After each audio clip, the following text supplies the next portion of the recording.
Hi, everyone. We're talking circuits. Yesterday we talked about series where there's a whole drop through a bunch of resistors that equals the amount of voltage that the battery adds. Now, today I want to talk about parallel circuits. In parallel circuits, there's multiple paths.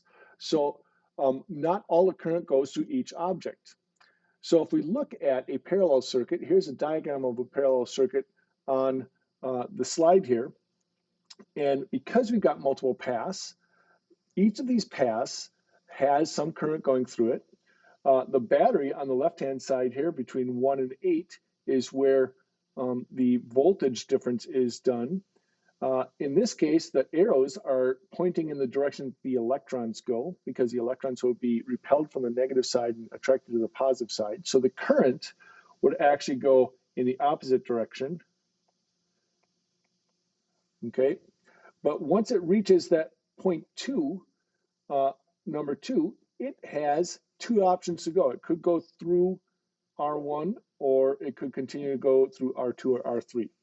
All right, so we can talk about the electrons going counterclockwise or the current going clockwise. It doesn't matter. Either way, there's three different options, three different paths it could go. And when we talk about that, we have to figure out how that differs from what a series does. All right, so the total amount of current that's being provided by the battery gets split in three different paths. Now, if those resistors are all equal to each other, the current is 1/3, 1/3, 1/3. But if one of these resistors is larger than the others, it's going to have less current going through it. If one of them is smaller than the others, it's going to have more current going through it. So that's what we have to look at. All right. But here's a big aspect about this. This is different than what we had with series. Notice that all of these, the tops of all of these right here, here, and here are all connected to the same side of the battery. And the bottoms of all of them, here, here, and here, are all connected to the same side, to the opposite side of the battery. So that means that if the battery is 6 volts, that every resistor here has to have a 6-volt drop through it. So the drop in voltage is the same through each of these. The current is not.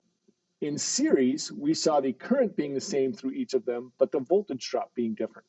So that's the big difference here, all right? The nice thing about parallel circuits is that when one path fails, the rest still work. So if this is what we have in our house, if a light bulb burns out, we don't have a whole room that doesn't have lighting, okay? This is more higher quality Christmas lights. When one bulb burns out, you don't have all the bulbs dead. And that's a problem if you have a series, because when one bulb burns out, they all don't work and you don't know which one is bad, okay? So mathematically, we have a little bit different setup. And the reason is because the voltage drop is the same for all parallel paths, but the current is not. So in that case, we can find the resistance of the whole circuit. That's what we call it, the total resistance, R sub T. If we take, notice we get reciprocals, all right? So we have to take the reciprocal of each of the resistors. So if we have 3 resistors, we take 1 over the resistance of first resistor, 1 over plus 1 over the resistance of the second one, plus 1 over the resistance of the third one. Now, our calculator has a button that's really handy for that, and we can do that. The thing to remember mathematically, though, is that you have to take the reciprocal to get the total. Once you do those additions, then you reciprocate that to get the total resistance.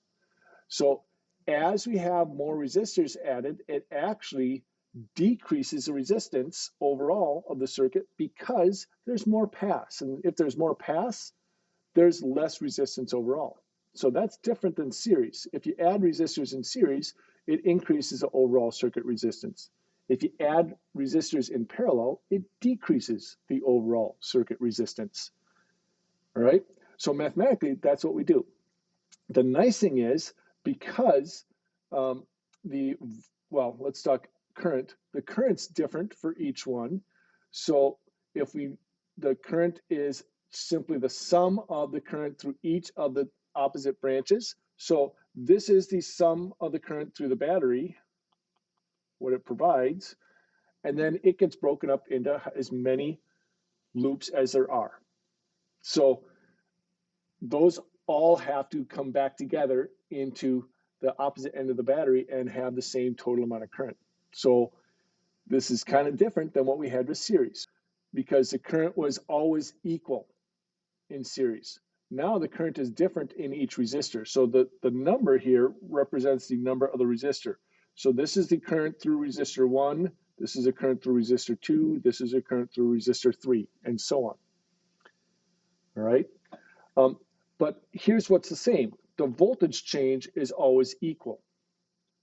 So when we want to find the voltage change, if we know the voltage change of the battery, we know the voltage change over each of the resistors. Over every loop has to have the same voltage change because they're attached to the same side of the battery. Okay, so we have the equal sign here. We have addition of currents. So let's do an example problem. Okay, here we have a situation where we have a 9-volt battery. We have a 3 kilo ohm resistor, a 10 kilo ohm resistor, and a 5 kilo ohm resistor. Remember, kilo means 1,000, right? Of these, obviously, the R1 has the least amount of resistance. That's going to have the most current through it. R2 has the most amount of resistance. That's going to have the least current through it. And R3 has in between. So it's going to have a middle amount of current. But all three of the currents through here have to add up to the current that's coming out of the battery. All right. So first thing to do is find the total resistance of a circuit. To do that, we use the reciprocal method. So we do 1 over 3,000 plus 1 over 10,000 plus 1 over 5,000. All right. And that will give us 6.33 times 10 to the negative 4. But keep in mind, that's 1 over RT, the total. So you have to get the reciprocal again. So this is where you hit the reciprocal button on your calculator and do that. So each of these gives us a total of resistance. The total resistance on a parallel circuit will always be less than the lowest resistor that's in that circuit. All right? That's exactly the opposite of series. The total resistance of a series circuit will always be more than the biggest resistor of a series circuit. But in a parallel circuit, the lowest or the total resistance of the circuit is always lower than the smallest resistor in that circuit. Okay, because the more resistors we put in, the more paths we put in, the lower the resistance overall. So that's what we have. We have a total resistance of 1,579 ohms. None of these resistors are that small. The smallest resistor is 3,000 ohms. So it's almost half of that. Okay. Now, since we know the total resistance, we have to find the total current. And we can use Ohm's law. We have 9 volts. We have a resistance, so we can use V equals IR to find the current through the battery. Okay. And since we do that, we can, and they all have the same voltage. We can find. I'm sorry. They all have the same voltage, but they have different resistances. We use V equals IR using 9 volts and 3,000 ohms. And we can find the current through the first resistor, 9 volts and 10,000 ohms. We can find the current through the second resistor and 9 volts and 5,000 ohms, and that gives us the current through the third resistor.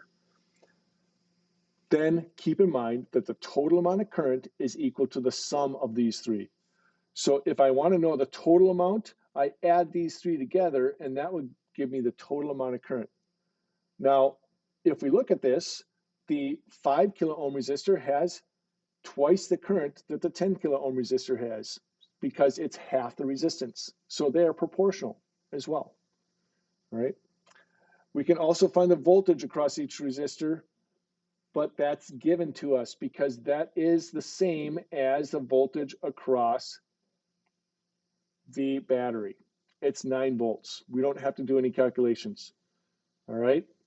So that gives us the ability to find the total amount of current by adding these three together. but we can find the current through each one. So we're going to have a simulation that shows us this, and then we have some homework problems on both series and parallel circuits to do in the next couple days. I hope that helps.